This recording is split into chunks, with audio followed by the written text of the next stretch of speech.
જે આપણા કંપનીના માલિક જેની વાત કરે આજે ખાલી એ દિવસે તમારે આવવાની જરૂર છે, પ્રોગ્રામ નિહાળવાની જરૂર છે, પ્રોગ્રામની અંદર જાણકારી લેવાની જરૂર છે અને જે તમારું બાળક જે સપનું દેખે છે એ સપનું એક વર્ષમાં પૂરા કરવાનો દિવસ છે।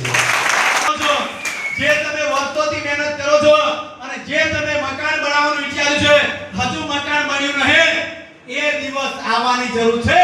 એક વર્ષમાં મકાન બનાવવાની જવાબદારી રહેલી છે। આવું છે? હા, એ પ્રોગ્રામમાં આવવા માટે 100 રૂપિયાની ટિકિટ છે। કેટલાની? 100 રૂપિયાની ટિકિટ છે। મેં તમને એ બતાવી 150 લખપતિ છે। કેટલા?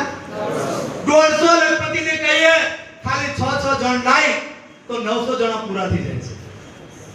બોલું છું વારા છે? તો 900 જણા પૂરા થાય મેટ આવે એનો નંબર લાગશે તો 100 રૂપિયાની ટિકિટ દિવસની અંદર તમે ફરવા ગયા અને તમારી જોડે 5 ભાઈબંધ હોય અને 2 વાર ચા પી દે એટલે 100 રૂપિયા પૂરા। બોલું છું વારા છે? બોલું છું વારા છે? કદાચ તમે 5 ભાઈબંધ બેઠા 500 રૂપિયા પૂરા। બોલું છું વારા છે? અને કદાચ તમે વિમલ પડી ખાતા હોય તો 2 ભાઈબંધ તમારી જોડે ભેગા થયા એટલે 100 રૂપિયાની વિમલ પૂરી થઈ જાય। પિચકારી મારી પૂરું કરી।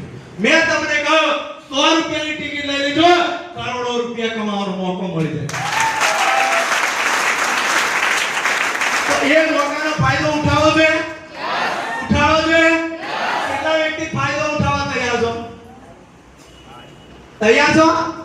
તો આજે તમારા સિનિયર જોડે આજે તમારા અપલાઈન જોડે નામ લખાઈ લેજો, પૈસા આપી દેજો।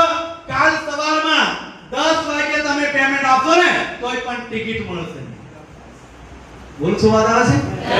તો પછી આજે મોકો છે, ફાયદો ઉઠાવો જોઈએ? ઉઠાવો જોઈએ? તો કેટલા વ્યક્તિ ફાયદો ઉઠાવવા તૈયાર છો?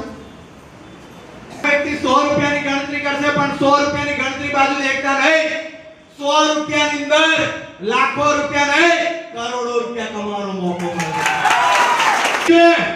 આવા માંગો છો તો દરેક વ્યક્તિ એવું વિચારજો તમે કેવા છો એ તમારે દેખવાની જરૂર નહીં, પણ તમારી જોડે એ વ્યક્તિનું પેમેન્ટ આવે કે નહીં આવે 5 જણાનું પેમેન્ટ લઈ લેજો, 5 જણની ટિકિટ લઈ લેજો। 5 માંથી તમારો એક ફોઈનો છોકરો છે, એક તમારા મામાનો છોકરો છે, એક તમારો ફોઈનો છોકરો છે, એક તમારા કાકાનો છોકરો છે અને આ 5 માંથી 3 વ્યક્તિ હીરા નીકળી જાય ને તમારી જિંદગી બની જાય।